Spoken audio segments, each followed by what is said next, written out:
Ay, ganito ang problema, Ma'am Emerald, no? Kapag baguhan ako sa negosyo, no?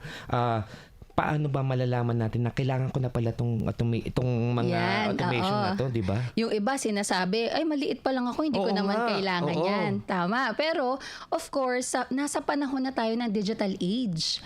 Sobrang grabe ang bilis ng technology ngayon. Kapag maliit ka pa lang at hindi ka na nag-adapt ka agad sa technology, mapag-iiwanan tayo. Correct. So, importante, maliit pa lang, hindi mo naman kailangan ng napakalaking ERP or napakalaking system na digital for if you're just small. Pero you can start dun sa mga paulit-ulit na tasks na ginagawa ng isang business owner. Pwede silang mag-start dun.